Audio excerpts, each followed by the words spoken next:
क्या हुआ गणेश? तुम्हारा और तुम्हारे मूषकों का पेट नहीं भरा क्या?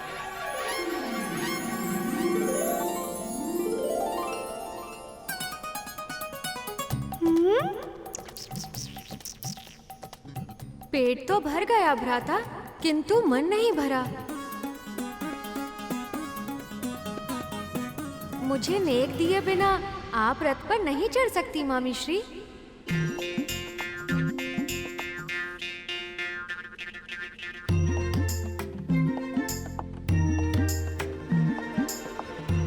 स्वामी, अभी तो आपने वचन दिया था कि सारी परिस्थिति में आप मेरे साथ रहेंगे, और अभी आपने मुझे अकेला छोड़ दिया। मैं आपके साथ ही हूं देवी, और सदैव आपके साथ रहूंगा। किंतु छोटे भांजे ने आपसे नेक मांगा है, ये उसका अधिकार है, ये तो आपको अवश्य देना होगा।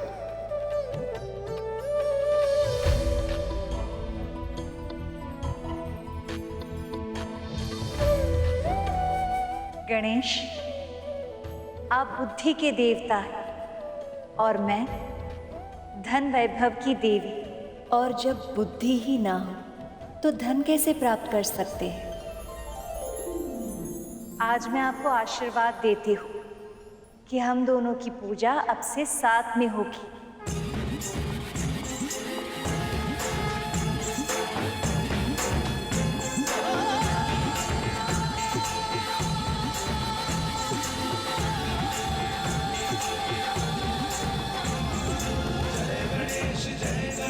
जो हम दोनों का स्मरण साथ में करेगा, वो ज्ञान और सफलता दोनों पाएगा, सदैव सुखी रहेगा।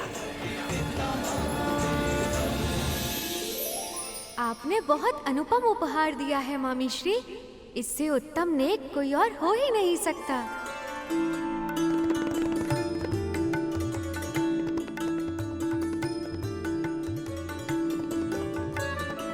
आइए देवी।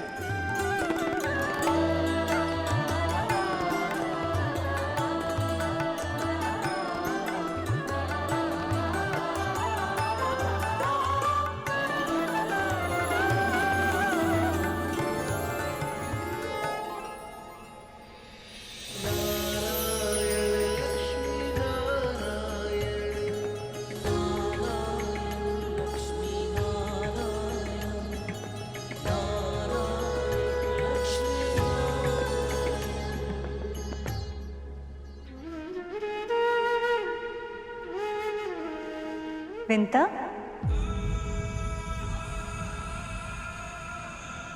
तुम वहां क्यों खड़ी हो? तुम्हें हमारे साथ वैकुंठ चलना है। मैं वैकुंठ? प्रभु विष्णु के धाम?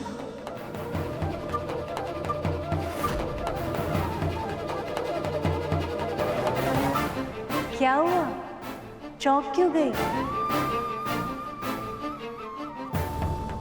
विवाह हुआ है, पर वैकुंठ में भी तो रीतियां होंगी ना। जिस प्रकार इतने अच्छे से तुमने मेरी यहाँ सहायता की, वहां वैकुंठ में भी तो करोगी ना। सदैव विंता को मुझसे अधिक महत्व मिलता है।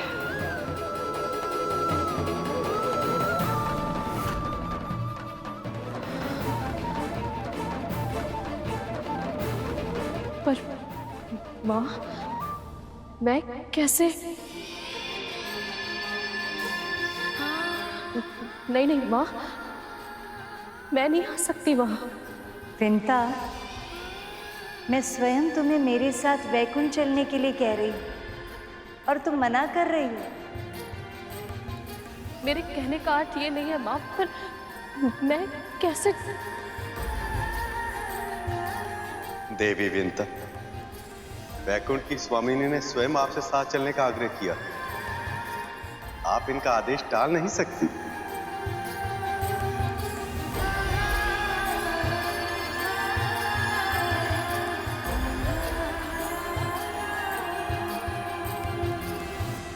प्रभु, स्वागत की तैयारियां करने के लिए हमें आपसे पहले पहुंचना होगा। आज्ञा दीजिए।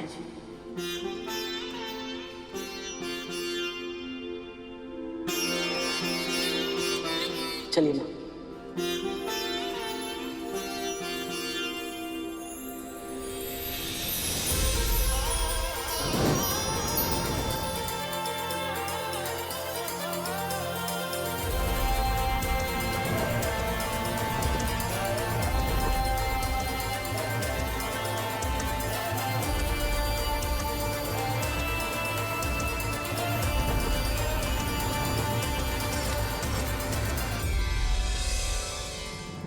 रुको कद्रू,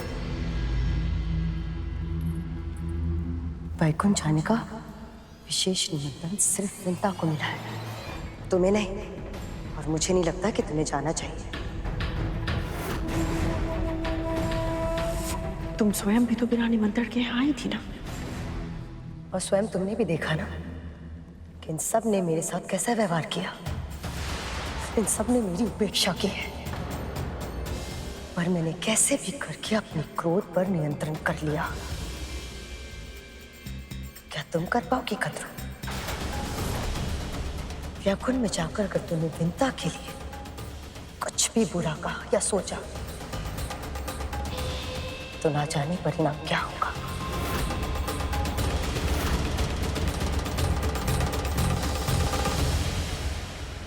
यदि प्रभु विष्णु और देवी लक्ष्मी मुझसे रुष्ट हो गए, तो अपने पुत्रों के लिए अमृत पाने का मेरा स्वप्न स्वप्न ही रह जाएगा।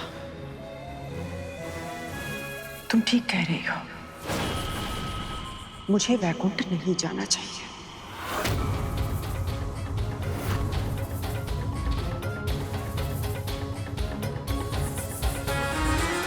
तू जितना होना चाहती है विंता, उड़ ले। एक बार, बस एक बार मेरे पुत्रों को अमृत मिल गया, तो फिर उन्हें तेरे करुण से कोई संकट नहीं होगा। फिर तब अपने हर अपमान का बदला लूंगी तुमसे।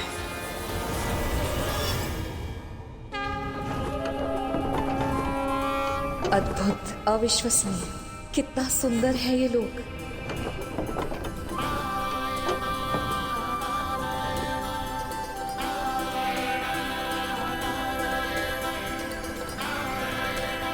आज तक केवल इसके स्वप्न देखे थे मैंने। सदैव सोचती थी कि कैसा होगा वैकुंठ। अपनी कल्पना से इसके भित्ति चित्रों में रंग भरती थी, पर ये स्थान तो मेरी कल्पना से भी परे है गरुड़। मैं साक्षात वैकुंठ की यात्रा कर रही हूँ। ये सब तेरे कारण ही संभव हुआ है पुत्र।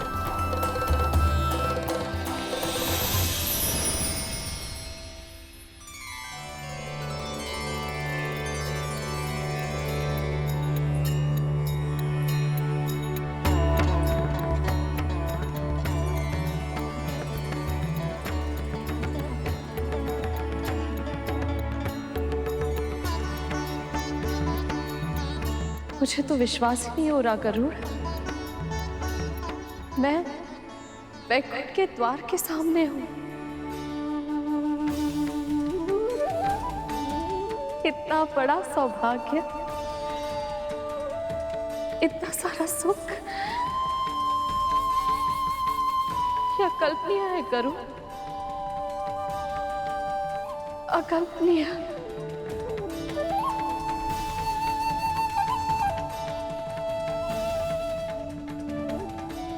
विंता, आओ आओ। अच्छा हुआ तुम तनिक पहले ही आ गई। एक बार तुम भी देख लो, गृह प्रवेश की कोई सामग्री छूट तो नहीं गई।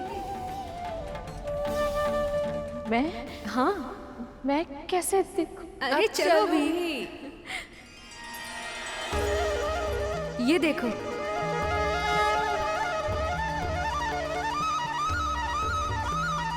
देखो ना विंता, कोई सामग्री छूट तो नहीं गई।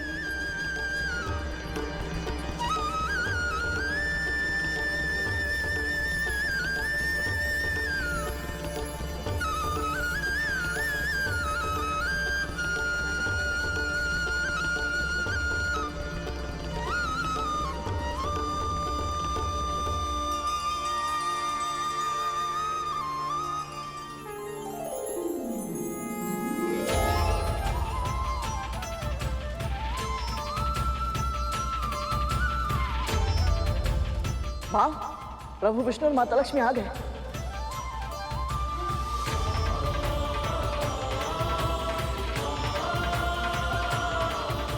मुझे सदा से ज्ञात था कि समुद्र मंथन कराने से हमारा मिलन अवश्य होगा। और आज आपको अपने साथ वैकुंठ लाते हुए मेरे सारे प्रयास सफल होने का अनुभव हो रहा है मुझे।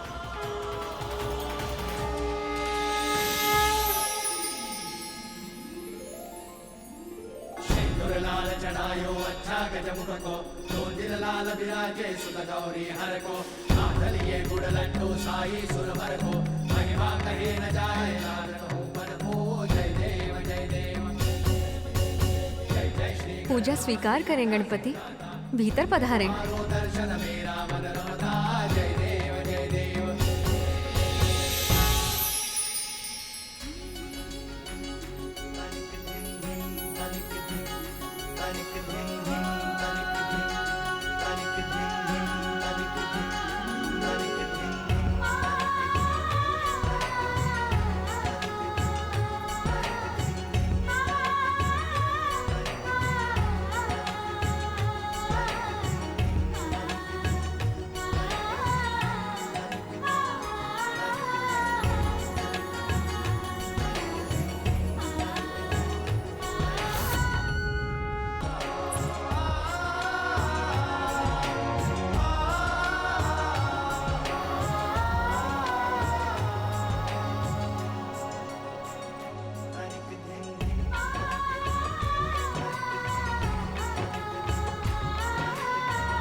सुमनत वंदित सुंदरी माधवी चंद्र सहोदरी है ममाए।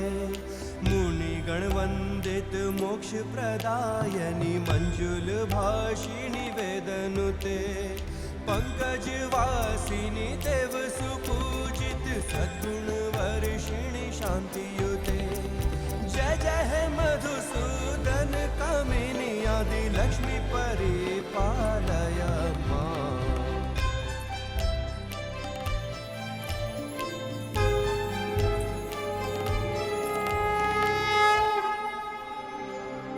माँ अरुंधति, माँ अनुसुया, जिस आत्मीयता से आपने मेरा स्वागत किया उससे मैं अभिभूत हो गई।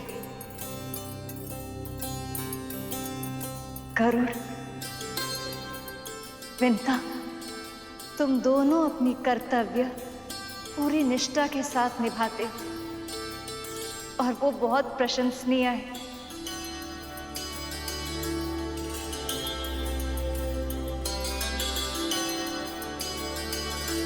और सबसे अधिक धन्यवाद मैं आपको कहना चाहती हूँ स्वामी। आप ही के कारण इस अद्भुत आनंद का अनुभव करने का अवसर मिला मुझे। केवल आप ही नहीं देवी, संसार की हर स्त्री इसी सम्मान की अधिकारी है। क्योंकि पत्नी का धर्म निभाते समय वो जितने त्याग करती है उसकी कल्पना भी नहीं की जा सकती। मेरे सखा ने बिल्कुल सत्य कहा है देवी। एक कन्या जिस घर में पली बड़ी होती है उस घर को, माता पिता को, भाई बहन सखी संबंधियों को, सभी को छोड़कर वो एक अपरिचित व्यक्ति के साथ अपना पूरा जीवन बिताने के लिए तैयार हो जाती है, केवल एक आश्वासन के सहारे। वो आश्वासन जो उसके पिता ये कहते हुए देते हैं कि ये वर तुम्हारे लिए पूरी तरह से उपयुक्त है। पूरे विश्वास से कन्या अपने पिता के वचन को अपना जीवन मान लेती है। सब कुछ त्याग कर वो एक नया जीवन लेती है। ससुराल में पग रखते ही पति के सभी संबंधी उसके अपने हो जाते हैं। सत्य तो यह है देवी कि एक स्त्री ही है जो अपने सृजन की शक्ति से कुल को आगे बढ़ा सकती है। अपने पति को अपने माता पिता के ऋण से आंशिक रूप से मुक्त कर सकती है। स्त्रियां बिना कुछ मांगे पुरुषों पर अपना सब कुछ न्यौछावर कर देती है। इसीलिए उनका सम्मान जितना किया जाए उतना ही कम है। आपका कथन सत्य है महादेव, और भावुक भी। जिस प्रकार आप सभी ने मेरा गृह प्रवेश किया, उससे न केवल मुझे प्रसन्नता हो, बल्कि मेरे भीतर आत्मविश्वास का संचार भी किया कि वधू होने के नाते मैं अपने उत्तरदायित्व अच्छे से निभा सकती हूँ। मायके से ससुराल जाते समय संसार की हर स्त्री को इसी आत्मविश्वास की आवश्यकता होती है।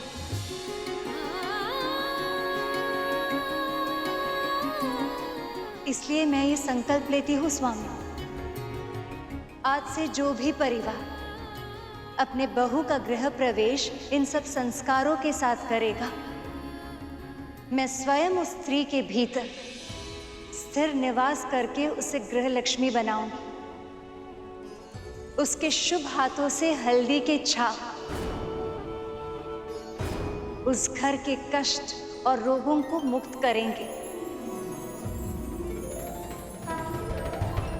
अक्षत बिखेरने से उस घर में संपन्नता और प्रसन्नता बिखरेगी, और आलते से रंगे हुए उसके पदचिह्न उस घर को धर्म और सफलता का मार्ग दिखाएंगे।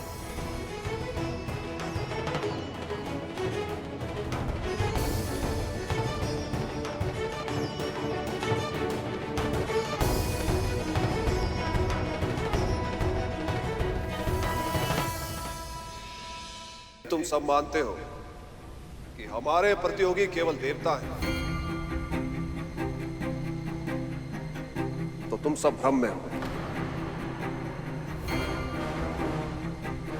अमृत पर केवल देवताओं की नहीं, नागों की भी दृष्टि है। और नाग ही क्यों, जो भी प्राणी एक निश्चित आयु लेकर इस संसार में आता है और अपना समय पूरा होने के बाद पंच तत्वों में विलीन हो जाता है, हर वो प्राणी इस अमृत को पाना चाहेगा। इसीलिए हमारा पूरा ध्यान अपने लक्ष्य पर केंद्रित होना चाहिए, ताकि अमृत प्रकट होते ही सबसे पहले हम उसे छीन सके। पर यह कैसे होगा महाराज, क्योंकि गरुड़ की तीव्र दृष्टि सदैव हम ही पर बनी रहती है। हाँ महाराज, मंदराचल से लेकर वासुकी तक सब सदैव केवल देवताओं का ही पक्ष लेते हैं। और वैसे भी महाराज, अब विष्णु के साथ साथ देवी लक्ष्मी भी इस बंधन को देखेगी। उन सब की कड़ी दृष्टि के सामने कैसे चुराएंगे हम अमृत?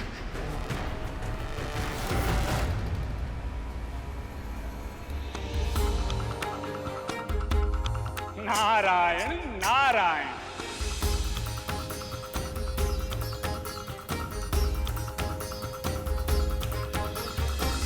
आप जानती हैं मां, एक दिन यहीं वैकुंठ में खड़े होकर गरुड़ के मन में भी ये इच्छा आई थी कि वो प्रभु विष्णु और मां लक्ष्मी के मिलन में सहायक बने। ठीक उसी तरह आज आपके मन में जो भी विचार आया है वो भी अवश्य पूरा होगा मां।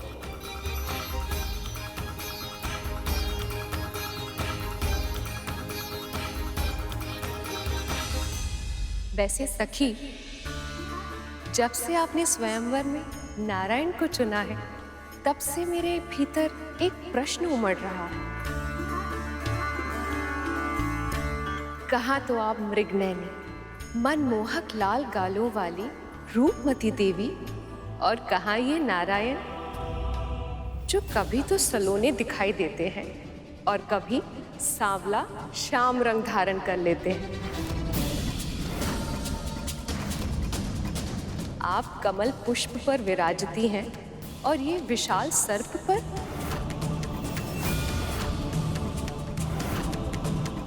ये कैसा मेल है देवी?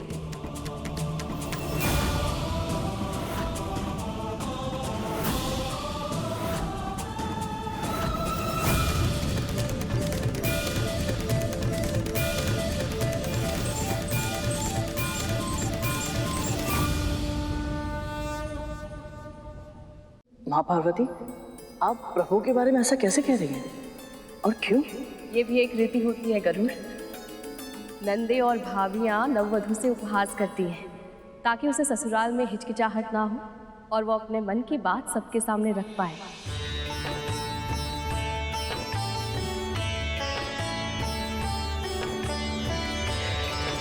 श्याम रंग तो कस्तूरी का भी होता है सखी, जिसे हम मस्तक में धारण करते। मेघ भी तब वर्षा करता है जब उनका रंग श्याम हो। और एक बात तो भूल गई सखी, सबसे विशेष कमल का रंग भी श्याम है। और गालों की लाली का क्या कहना, लाल तो कौवे की जीभ भी होती थी, पर वो हमेशा बोलता है कर्कश स्वर में। इसलिए ये मेल अनमोल है।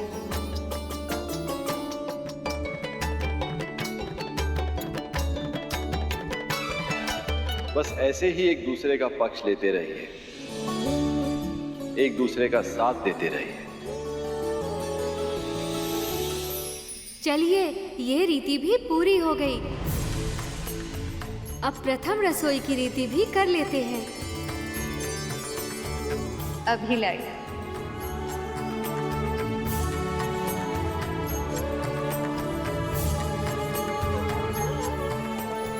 माँ, मैं भी चलती हूँ आपके साथ, आपकी सहायता करने। विंता, ये कैसे संभव है? ये मेरी पहली रसोई की रीति है, तुम भोजन कैसे पकाओगी? कहीं तुम्हें ऐसा तो नहीं लग रहा कि मुझे भोजन पकाना आता ही नहीं? नहीं नहीं माँ, मेरे कहने का अर्थ ये नहीं था। मैं तो बस आपकी सहायता करना चाहती हूँ। विंता, तुमने अनगिनत बार हम सबको भोग लगाया है। आज पहली बार मुझे ये अवसर मिला कि मैं तुम्हें कुछ खिला सकूं। तुम ही बताओ, मैं ये अवसर ऐसे व्यर्थ कैसे जाने दूं?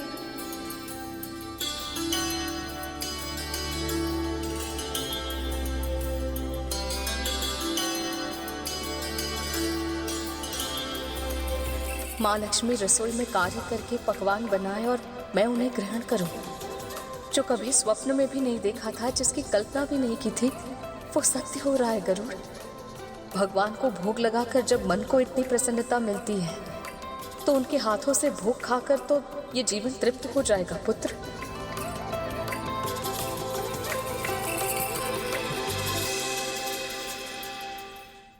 ये लीजिए स्वामी, अपनी पहली रसोई के रीति में मैंने मखाने की खीर बनाई।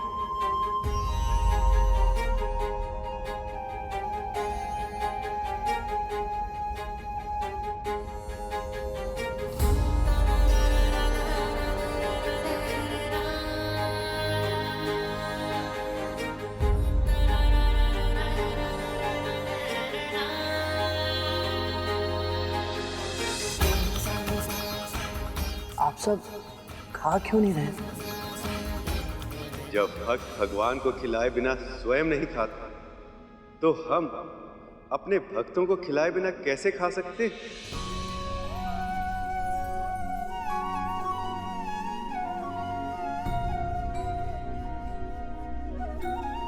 खाइए देव।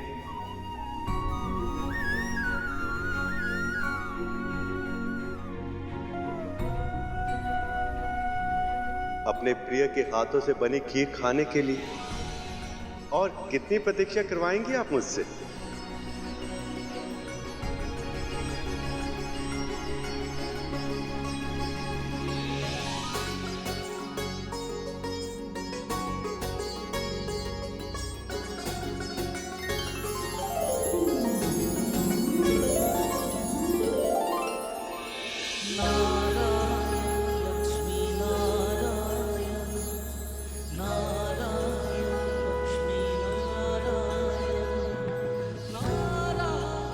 यदि बड़ी माँ यहाँ होती तो देखती कि मेरी माँ किस सम्मान के योग्य है।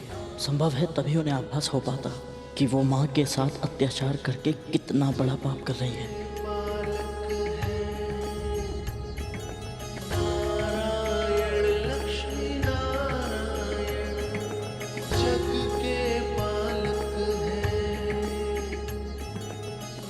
वैसे तो इस संसार में जो भी धन है वो आपका ही है और आपसे ही है, परंतु ये रीति है, पहली रसोई के बाद नेक की प्रक्रिया आवश्यक है।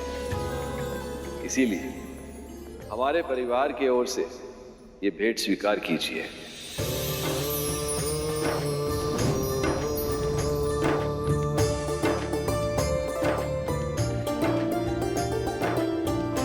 जन कल्याण का साक्षात स्वरूप है आप दोनों। आप सदैव जन कल्याण करते रहिए, यही हमारा आशीर्वाद है और हमारा उपहार भी।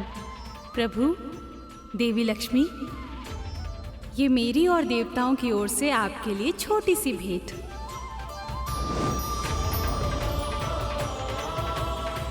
मैं प्रभु विष्णु और माता लक्ष्मी को क्या भेंट दूं? अब हमें प्रस्थान की आज्ञा दीजिए।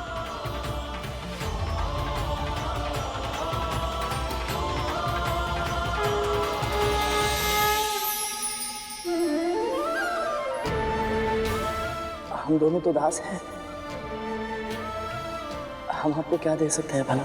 तुम दोनों ने हमें पहले ही उपहार दे दिया है, अपनी भक्ति का उपहार। यदि भक्त की भक्ति ना हो तो भगवान भी भगवान नहीं हो सकते। अब आज्ञा दीजिए प्रभु, ताकि महारानी के महल लौटने से पहले मैं वापस पहुंच सकूं। देवी विंता, आपकी कर्तव्य निष्ठा सत्य ही अद्भुत है। प्रस्थान कीजिए।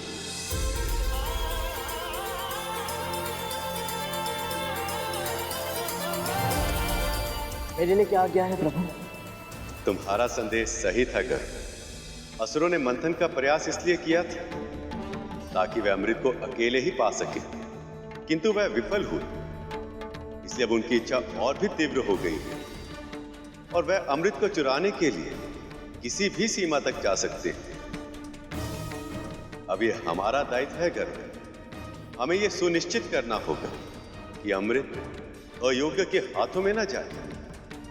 ऐसा ही होगा प्रभु, अमृत उसे ही मिलेगा जिसे आप चाहेंगे।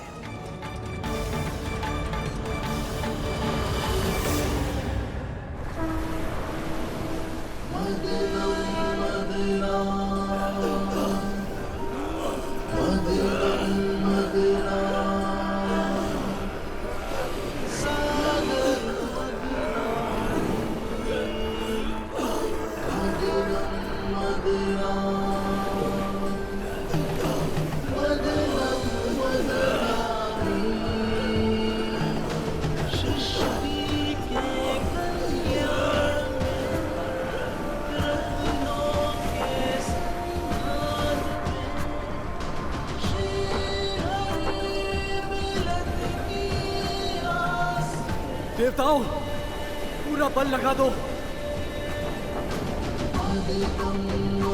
असुरों, रक्त का एक एक कण छोड़ दो, क्योंकि अब निकलेगा अमृत।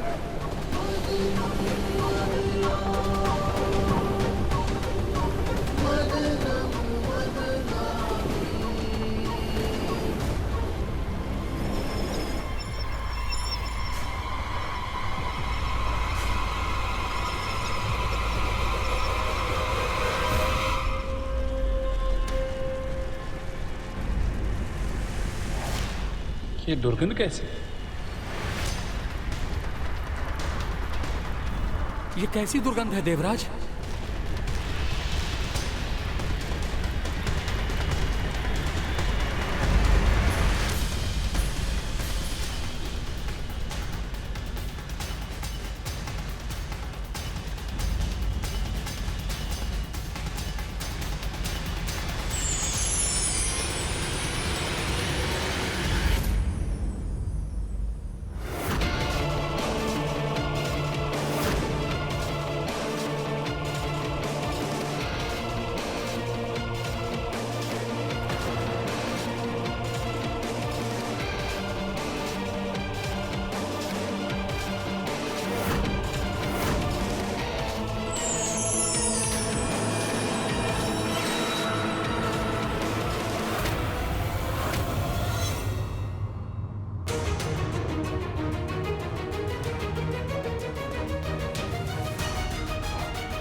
ये क्या पदार्थ है?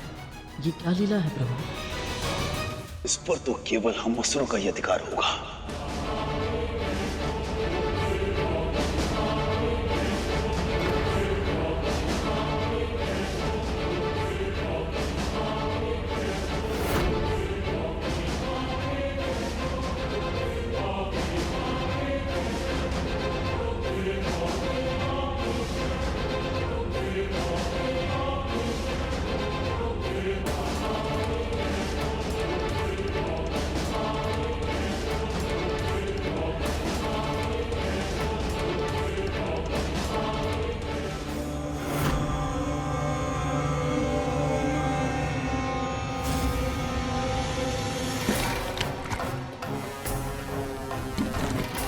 असुरो, ये अमृत नहीं है, वारुणी है।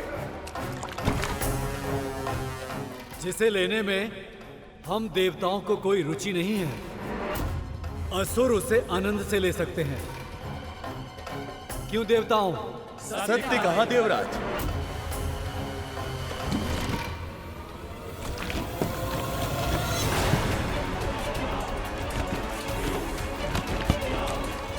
देखिए प्रभु, देवताओं ने अपनी सूझबूझ से इस समस्या को टाल दिया।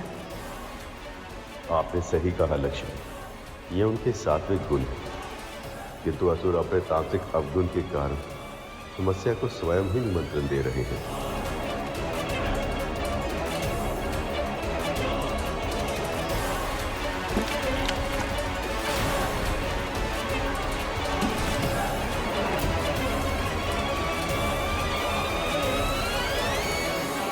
सारा पान तू अकेला कर जाएगा और हम मुंह देखते रहेंगे। असुरो, आपस में कलेश करने का कोई लाभ नहीं होगा। सुना नहीं तुम सबने?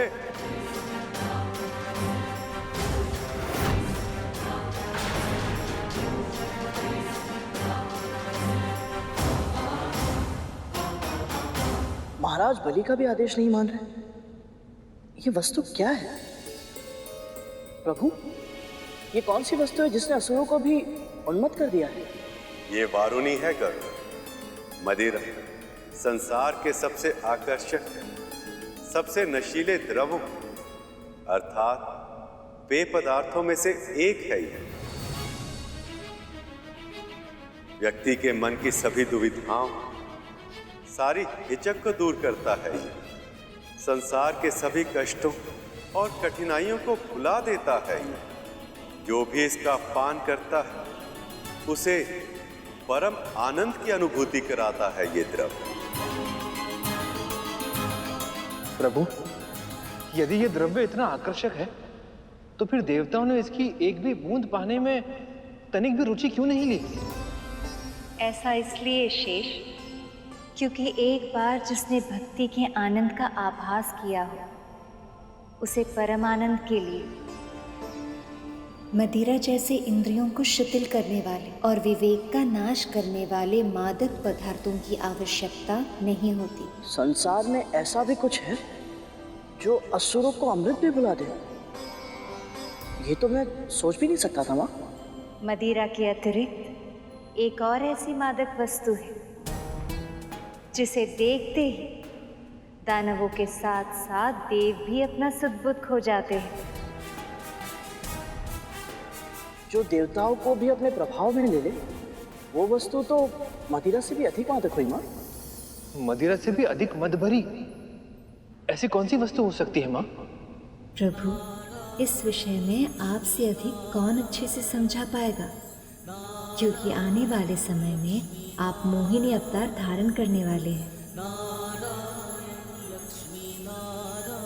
वो वस्तु है स्त्री की आंखें।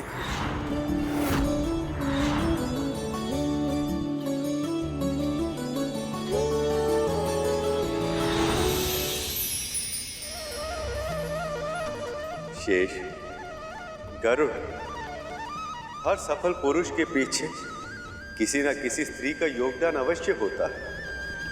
स्त्री की शक्ति की कल्पना भी नहीं की जा सकती। यदि स्त्री चाहे तो पुरुष अपने उद्देश्य पर ऐसे ध्यान केंद्रित कर सकता है कि वो कभी भटकता नहीं, और यदि स्त्री चाहे तो पलक झपकते ही पुरुष अपने लक्ष्य को भूलकर उसकी मद भरी आंखों में खो सकता है।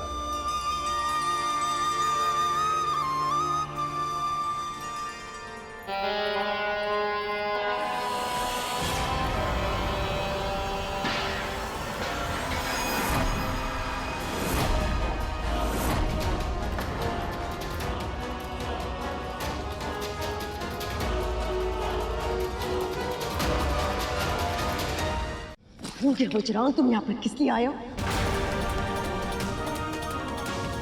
हाँ? तुम्हें अपना ध्यान केवल मंथन पर केंद्रित रखना है। अमृत ही तुम्हारा एकमात्र उद्देश्य होना चाहिए राहु।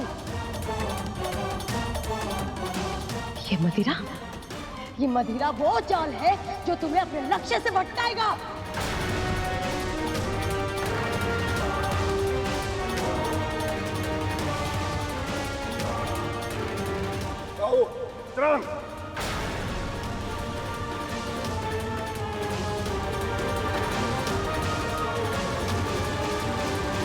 जब अमृत प्रकट होगा, तुम दोनों केवल उसे देखोगे, उसे सोचोगे, उसी का ही विचार करोगे। अपनी पांचों इंद्रियां केवल अमृत पर केंद्रित करोगे।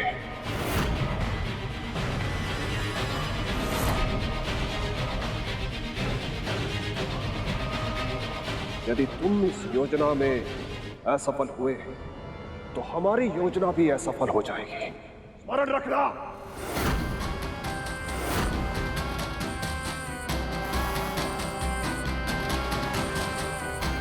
यदि हम अमृत हार गए तो सब कुछ हार जाएंगे। अपनी महत्वाकांक्षा, अपना स्वप्न, अपना साम्राज्य, सब कुछ।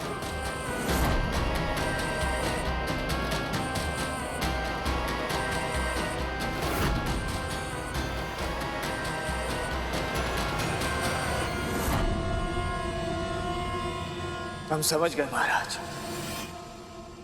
अब आप जो कहेंगे महाराज, बस वही होगा। चलो।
लगता है इस बार अमृत निकलेगा।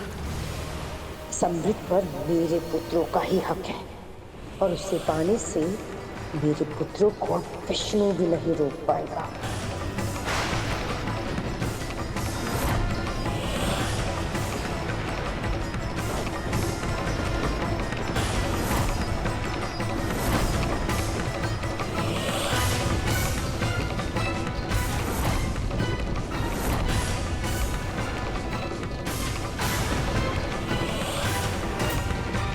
देवराज, अमृत के आने पर इस प्रकार का प्रलय संभव नहीं।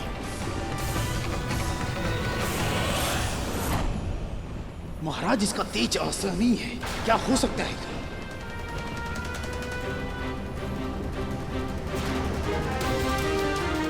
आखिर ये क्या वस्तु है जिसके प्रकाश से सभी विचलित हैं? हे प्रभु, मंथन से निकली ये वस्तु पूरे संसार में प्रलय ला रही है। इसे धारण करने वाले पक्ष कौन होगा? देवता या असुर?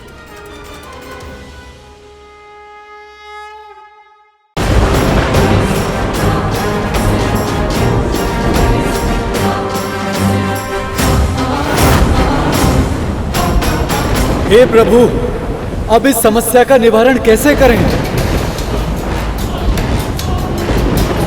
महाराज, इस नए संकट से कैसे बचे? कोई सुझाव?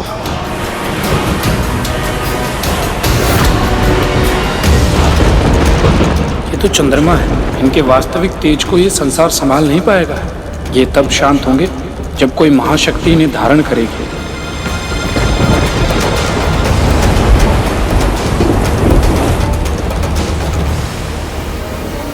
जब जब इस संसार पर विकट समस्या का निर्माण हुआ, तब तब एक वही जिन्होंने हमारी रक्षा की।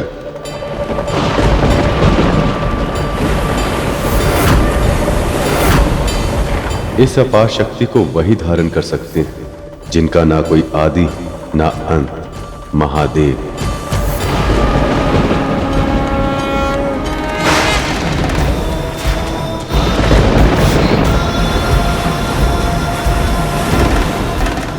महादेव आइए और हमारी प्रार्थना स्वीकार कर अपनी शोभा बढ़ाइए।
आपका स्वागत है परिजात वृक्ष। कृपया अपने निर्धारित स्थान पर प्रस्थापित हो जाएं।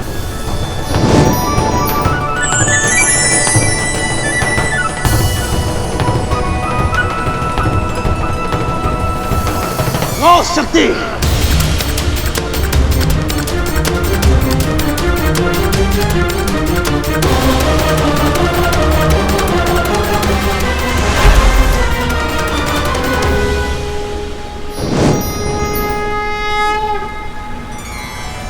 ये तो पंचजन्य शंख है।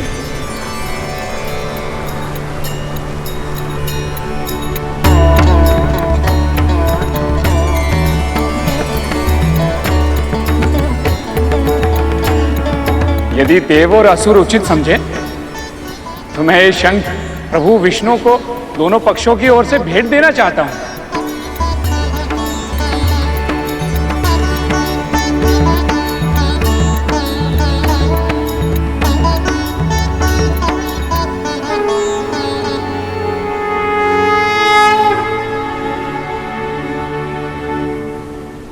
नारायण नारायण।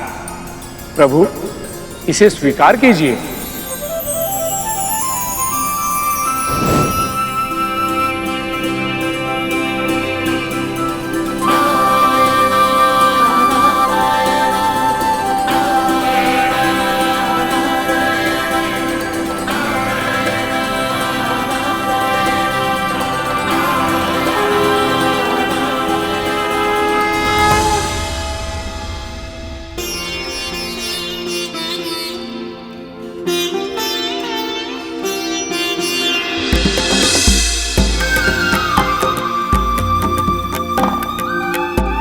लक्ष्मी माँ की मूर्ति कितनी सुंदर दिख रही है।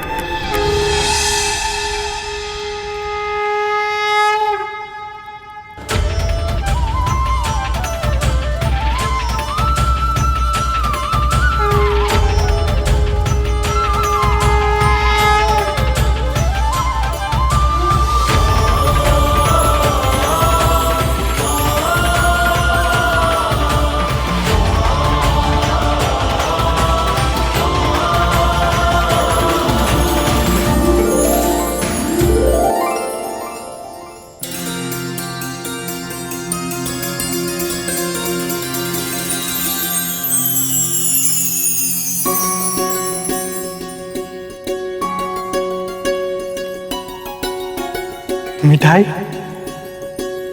इसे साधारण मिठाई समझने की भूल मत करना। ये प्रसाद है।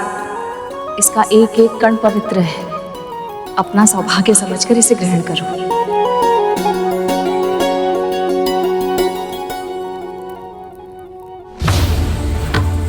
असुरो, बस कुछ क्षण और, अब शीघ्र ही अमृत निकलेगा।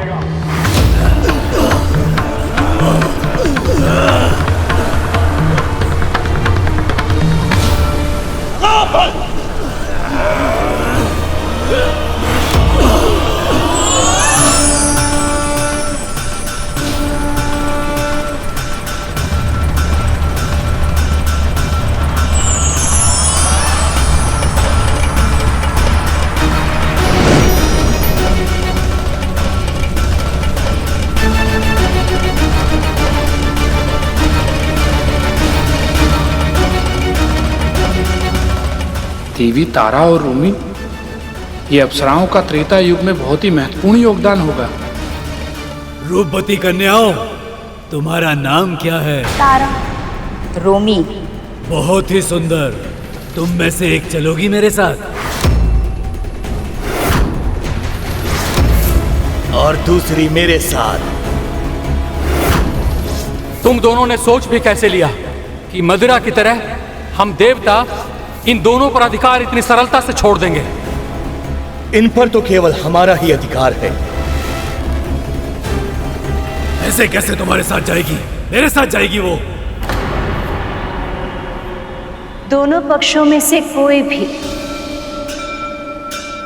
इन स्त्रियों पर अधिकार नहीं जता सकता।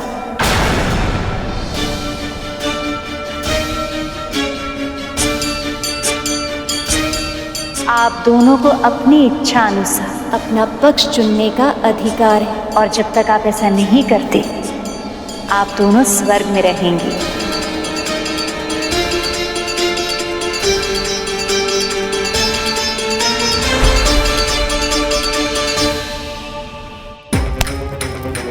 बड़ा आनंद आ रहा है ना दोनों को प्रसाद ग्रहण करने में।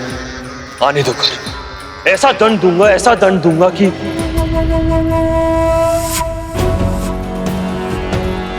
माँ,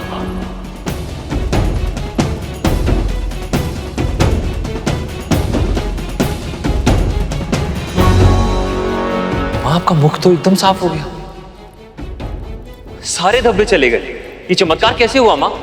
विवाह कैसा था? बड़ा आनंद आया होगा ना? माँ बताइए ना, आप चुप क्यों हैं? विवाह तो समाप्त हो गया, किंतु मंथन अभी भी चल रहा है। अमृत किसी भी समय प्रकट हो सकता है और उससे अधिक महत्वपूर्ण मेरे लिए कुछ भी नहीं है। हाँ माँ, पर आपने तो वासुकी भैया के जाने से पहले ही सारी मांगे रख दी थी, तो फिर क्यों आप चिंतित हो रही हैं? क्योंकि मुझे किसी पे विश्वास नहीं है, ना तो देवताओं पे, ना ही असुरों पे। किंतु नारायण पे तो विश्वास है ना माँ?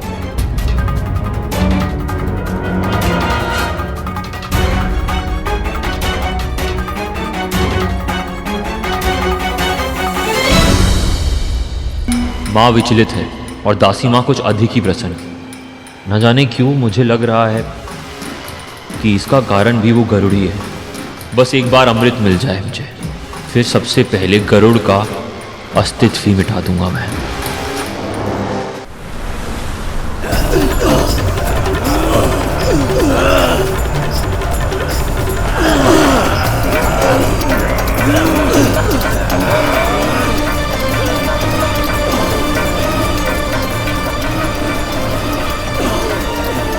बहुत समय हो गया, अब तो अमृत ही मिलना चाहिए।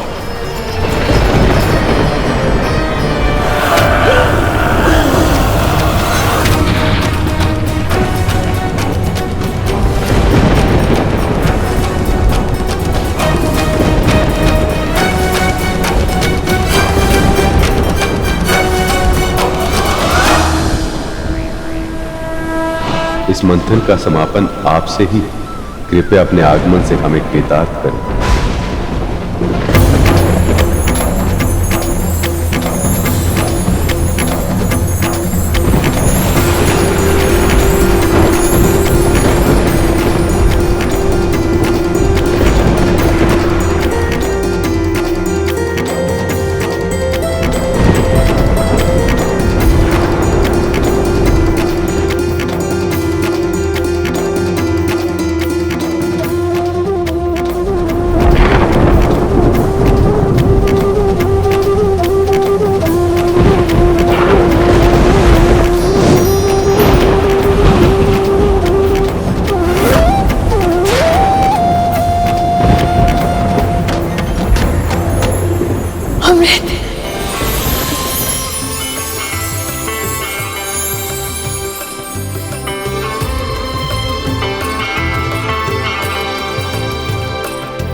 प्रभु, ये क्या ये धन्वंतरी हैं गरुड़, आरोग्य के देवता और औषधियों के ज्ञाता। अनंत काल से लेकर अब तक अमृत की रक्षा यही कर रहे हैं।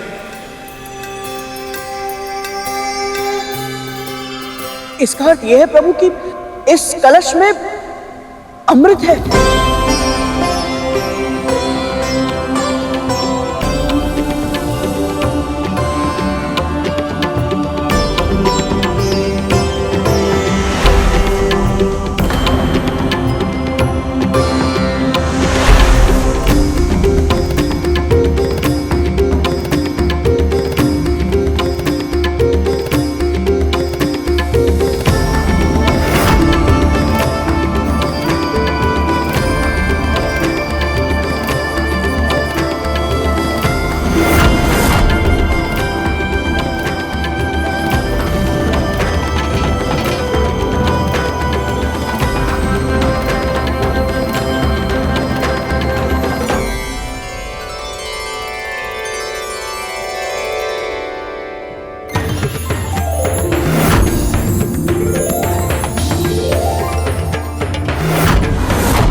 बहुत बहुत बधाई हो।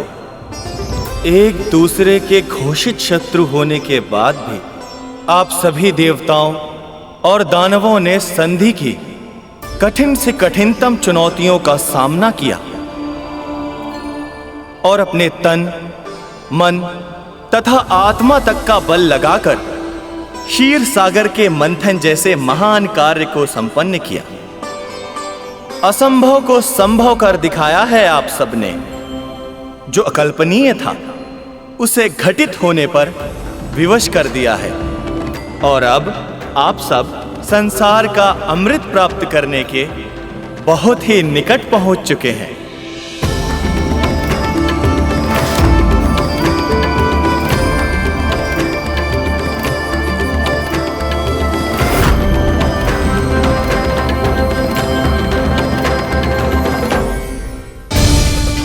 यही है संसार की सबसे दुर्लभ वस्तु, जो प्रकृति के अटल नियम मृत्यु को भी सदा सदा के लिए टाल देती है। रुकिए, मैं जानता हूं आप सब ने इसे पाने के लिए बहुत श्रम किया है, पर यह अमृत केवल उसे ही मिल सकता है जिसके लिए विधाता ने निर्धारित किया है।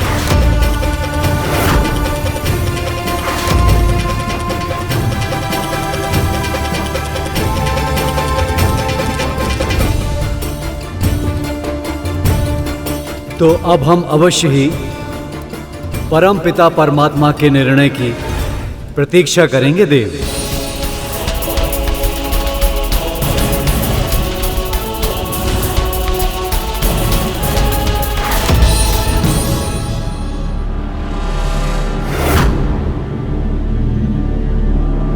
देव धन्वंतरी, आपने इतने वर्षों तक इस अमृत को संभाल कर रखा, इसकी रक्षा की, और आज हम सबके लिए इसे यहां लेकर आए हैं। मैं सभी असुरों की ओर से आपके पांव छूकर आपको धन्यवाद देना चाहता हूं।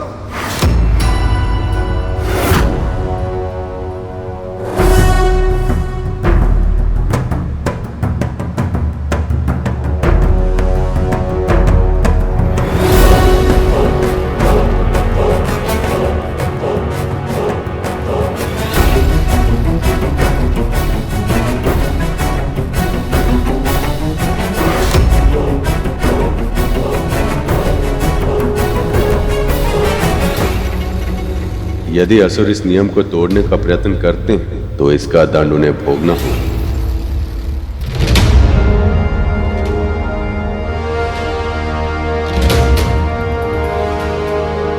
असुर के मस्तिष्क में जरूर कुछ विकट चल रहा है।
वाह, अद्भुत।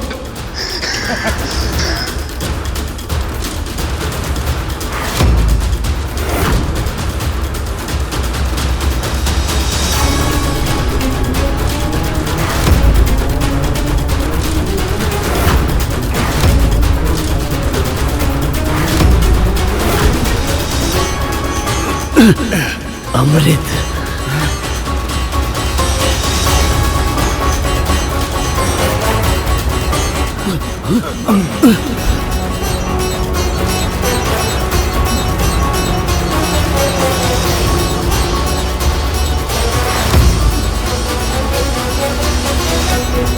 विनाश काले विपरीत बुद्धि।